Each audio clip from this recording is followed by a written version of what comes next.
ഹേ സിനിഫൈൽസ്, അപ്പോൾ എല്ലാവർക്കും എൻ്റെ ചാനലിലേക്ക് സ്വാഗതം. അപ്പോൾ ഇന്ന് കുറച്ച് സിനിമ അപ്ഡേറ്റ് ഉണ്ട്. ആദ്യത്തെ നമ്മുടെ വിലായത്ത് ബുദ്ധിയെ പറ്റിയാണ്. സിനിമ അങ്ങനെ ജിയോ ഹോട്ട്സ്റ്റാറാണ് സാറ്റലൈറ്റ് റൈറ്റ്സ് വാങ്ങിച്ചിരിക്കുന്നത്. സിനിമ ഈ അടുത്ത് തന്നെ OTT റിലീസ് ചെയ്യുന്നതായിരിക്കും. കമ്മിങ് സൂൺ പോസ്റ്റർ വന്നിട്ടുണ്ട്.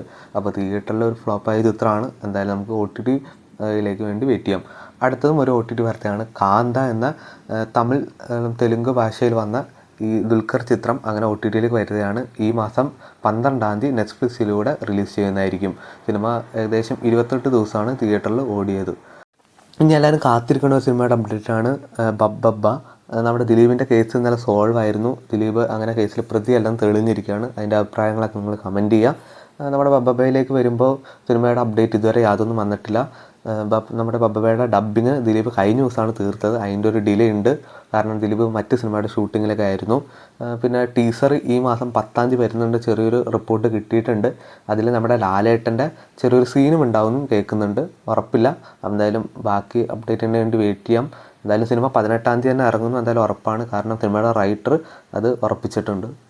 നമ്മുടെ ബബ്ബബ്ബ ഇറങ്ങാൻ ഇനി അധികം ദിവസമില്ല. അതുകൊണ്ട് തന്നെ ബുക്കിങ്ങും ട്രെയിലറും ടീച്ചറൊക്കെ പെട്ടെന്ന് തന്നെ ആയിരിക്കും.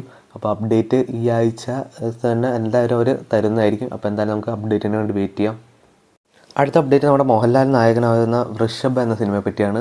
സിനിമയുടെ റിലീസ് തീയതി ഓൾറെഡി മാറ്റിയതായിരുന്നു. നവംബർ 6-ൽ നിന്ന് ഇപ്പോൾ ഡിസംബർ 25-ലേക്ക് ആക്കി. ഡിസംബർ 25-ൽ നിന്ന് പിന്നെ മാറ്റി അടുത്ത വർഷത്തിലേക്ക് ആക്കുന്ന കേൾക്കുന്നുണ്ട്. കാരണം ഇതുവരെ യാതൊരു അപ്ഡേറ്റും സിനിമയുടെ ഭാഗത്തുനിന്ന് വന്നിട്ടില്ല. ഇനി അധികം ദിവസങ്ങളുമില്ല റിലീസ് ചെയ്യാൻ. അപ്പോൾ ഇനി അപ്ഡേറ്റ് വരാത്തതുകൊണ്ട് മാറ്റി വയ്ക്കാനാണ് കൂടുതലും ചാൻസ്. അപ്പോൾ എന്തായാലും അതിൻ്റെ റിപ്പോർട്ടിൽ വരികയാണെങ്കിൽ ഞാൻ എന്തായാലും നിങ്ങളെ അറിയിക്കുന്നതായിരിക്കും. അപ്പോൾ ഇന്ന് ഇത്രയുള്ള സിനിമ വാർത്തകൾ. അപ്പോൾ ഇതുപോലത്തെ OTT വാർത്തകളും സിനിമ വാർത്തകളും റിവ്യൂസൊക്കെ അറിയാൻ വേണ്ടി ചാനൽ സബ്സ്ക്രൈബ് ചെയ്യുക, കൂടെ സപ്പോർട്ട് ചെയ്യുക.